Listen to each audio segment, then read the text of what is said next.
I'm Lynn Prowse-Bishop, and this is the Virtual Business Show.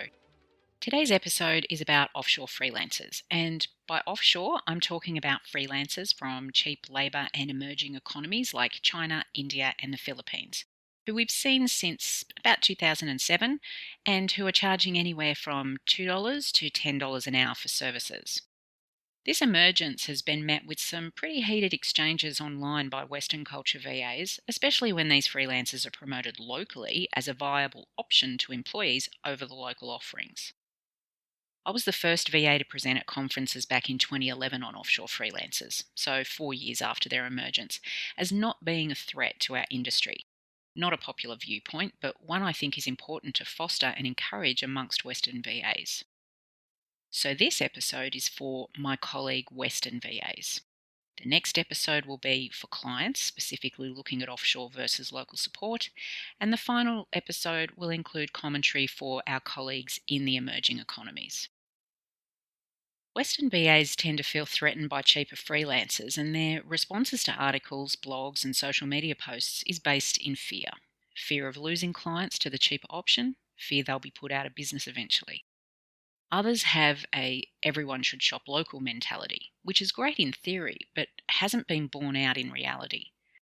My counter-argument is a simple one. These freelancers have as much right to earn a living as we do. The VA industry is global, and that means that it's far easier now for clients to shop around. But it's not fair, is the complaint so often heard online in response to this argument. Well, you know what? Life isn't fair. Who told you it was? But I can't compete with $5 an hour. How can I live on that? Well, to this argument, I say simply, these freelancers should be viewed as an opportunity for you and your business, not a threat. No one is asking you to drop your rates. If you buy into the fear, you will always view freelancers from emerging economies as a threat to you and your business, as you believe that they'll take your market share. But nothing could be further from the truth. These cheaper freelancers look after an end of the market you don't necessarily want. So in a way, they're doing you a service by preventing unnecessary and time-consuming contact from clients you'd rather not waste your energy on, the ones who can't see your value. You need to shift your energy and have an abundance mentality, meaning that you believe that there is enough work for everyone, offshore freelancers included, who have every right, as I said, to a job or an opportunity to build a successful business, as you do. Instead of wasting your energy worrying about offshore freelancers, rather than think that they're a threat to your business, refocus yourself, refocus your branding, refocus your target market. Look at the type of client you want. Really define your ideal client. If you specialize in a particular thing, focus on that and the market that would serve. Specialize. Get really good at solving your clients' problems. This is an opportunity to really think about what you love doing, why you're in business, and move your business forward in that direction. Clients will want to work with you when they have a clear picture of what value you bring them. The truth is, it's never about the money, except when the value hasn't been established. We all know that clients are looking for solutions and that VAs can provide these solutions. You need to focus your efforts on first getting clear in your own mind what it is you and your business does best, what problems you can solve for clients, and then help clients see how using you will make their lives easier by solving those problems. You'll find that clients can be divided into types, and so dealing with their arguments against using your services over the cheaper options will vary.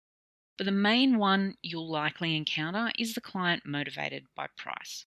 Even the so-called philanthropist client who believes that they are raising offshore freelancers out of the gutter, and I was told this by one such client, boil down to price motivated.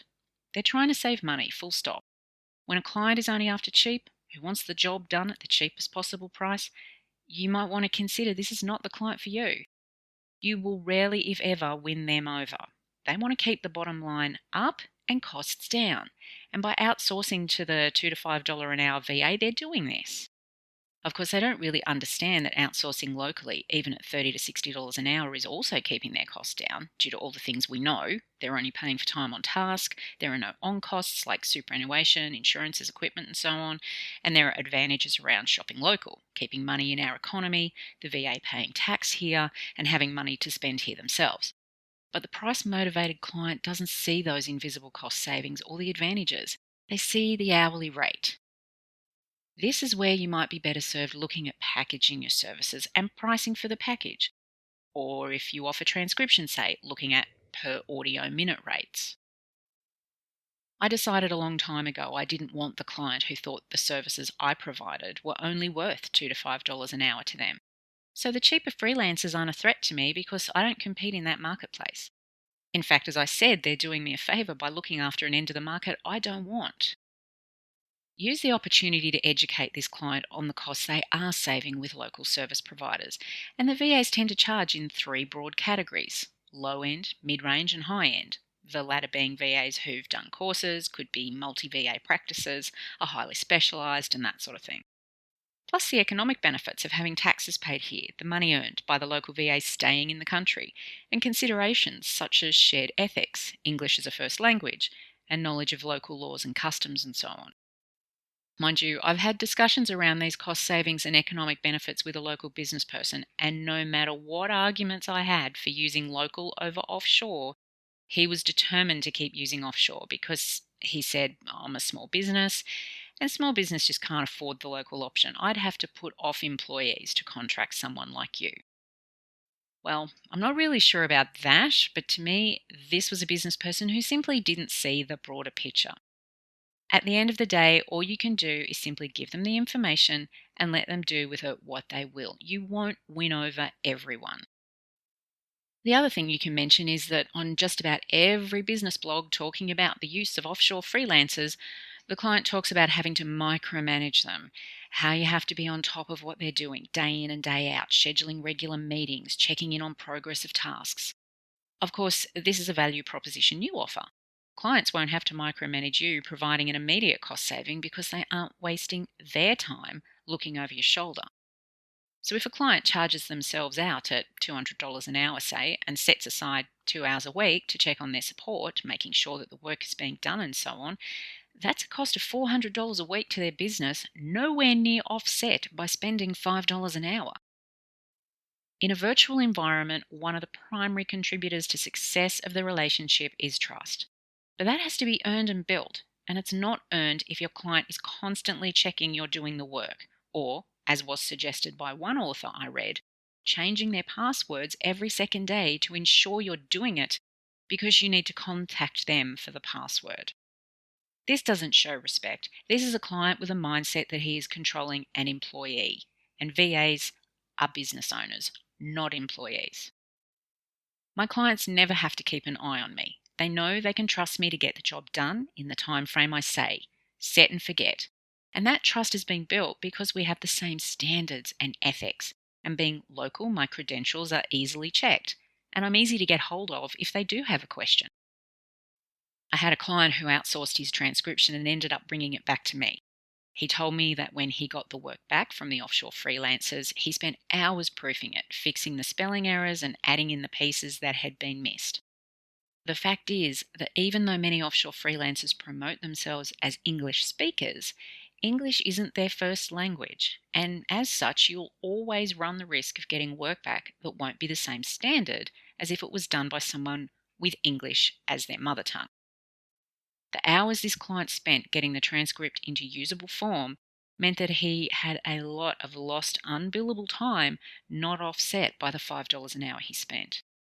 Even though using my services meant his base rate was more, he spent zero time having to proof, edit, and format and was able to send the document direct to his client after a quick read through. Even though at first blush that $2 to $5 an hour rate seems cheaper, in the long run, if the client is going to have to do more post-production work, then it's not cheaper because those hours they're spending fixing something up before they can present it to their own client is time wasted. Time they could have spent doing business generating work or relaxing or spending time with family or whatever it is that presses the buttons for your client.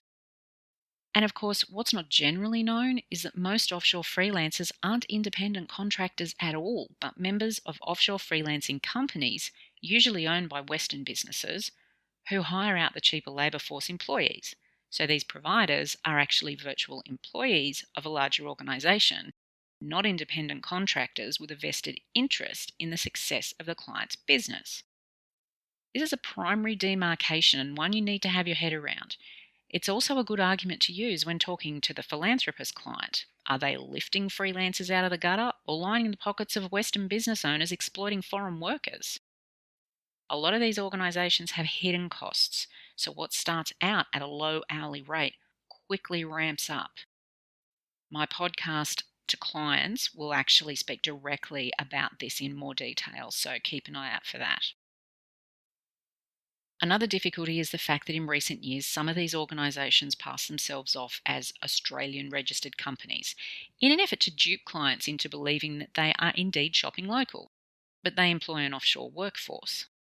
Another complaint we hear is that because these companies are large and have more money, they can get in front of audiences to promote their version of a VA, and that solopreneurs can't compete with that sort of marketing budget.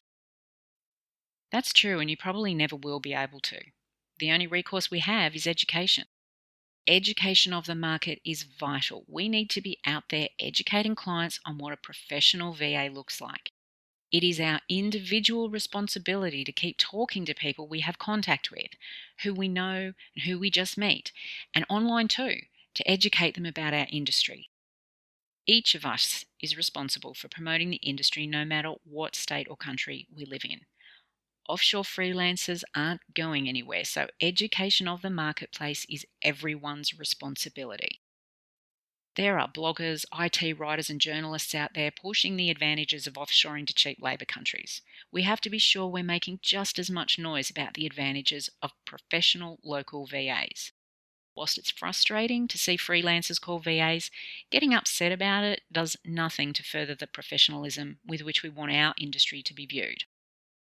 To do this, you have to understand what a VA is, and here's a typical definition. A VA is a business owner, a highly skilled independent professional entrepreneur who provides remote, administrative, technical, and/or creative business support services to clients locally, nationally, or globally. So, note a couple of things in here. A business owner. Many of these freelancers aren't business owners. They're either working for an employer who, let's face it, pimps them out for peanuts, or they're just after the quick one-off job.